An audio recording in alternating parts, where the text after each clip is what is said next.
terminando a nossa tríplice exposição a respeito da canonização dos santos, vamos abordar com algum exemplo, mas muito sumariamente, os santos que o bom senso, a fé, nos mostram que não são santos e que, acrescentado ao que já foi visto nos dois primeiros áudios, nos mostrarão, completarão essa dramática lista, dramática situação das canonizações atuais e tiraremos algumas conclusões, ou melhor, aplicaremos o que já foi visto aos casos concretos e voltaremos a afirmar o princípio geral de que, como dizia François Lefebvre, essas canonizações não são canonizações. Os papas modernos, papas conciliares, não têm a intenção de engajar a infalibilidade porque eles foram formados na doutrina moderna, doutrina modernista, que como que a verdade não é algo eterno, a verdade é algo mutável, é algo ligado ao tempo. E, portanto, tudo que a igreja fez no passado e faz no presente e fará no futuro é sempre sujeita a alguma modificação, e por isso esse é o principal argumento, mas não é o único, porque, como vimos muito sumariamente, mas podem procurar em outros estudos mais aprofundados, nós vimos que houve uma modificação, de todo o andamento da canonização, o que nos dá no suficiente por nos dar a entender, nos dá a compreender que esse procedimento se tornou superficial, parcialmente superficial, e fácil de introduzir ali erros mais graves, porque o advogado do diabo não tem mais a sua função assim tão específica, tão forte, tão meticulosa de descobrir qualquer defeito que possa haver na vida de um santo, que torne que mostre que ele não chegou à prática de virtudes em grau heróico. Mas vamos agora ao que é mais próprio dessa terceira apresentação do problema. Então, depois de Vaticano II, nós encontramos alguns canonizados que são certamente santos, tudo na igreja, tudo na opinião da Vox Populi, os que verdadeiramente são católicos, sempre pensaram, por exemplo, que o Padre Pio é um santo, que Charbel Macluf é um santo, que Elizabeth da Trindade é muito santa, que o menino Francisco Marto também, etc. E como também Teofane Venar, que foi martirizado, e muitos outros, um grande número de mártires que foram canonizados por João Paulo II, e mártires dos cristeiros, entre os cristeiros no México, e outros mártires na Ásia, um grande número.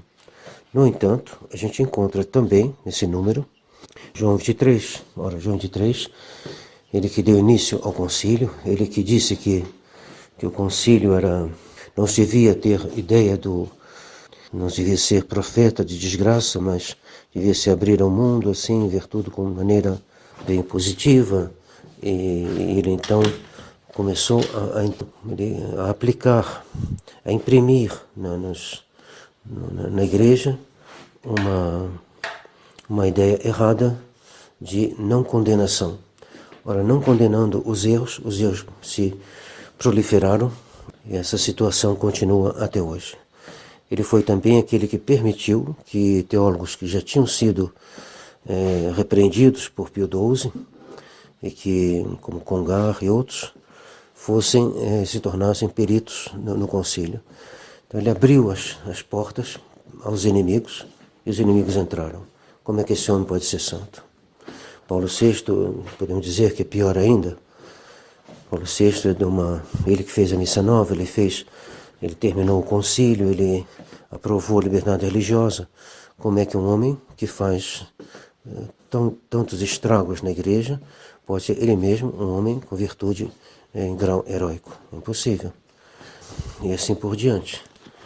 Escrivá de Balaguer, que já era ecumenista antes do concílio, Madre Teresa, que infelizmente, quem sabe que com um bom diretor ela teria ido pelo bom caminho, mas ela foi desnorteada por João Paulo II e, bom, tem sua culpa, claro, mas ela não praticou a virtude da fé em grau heróico.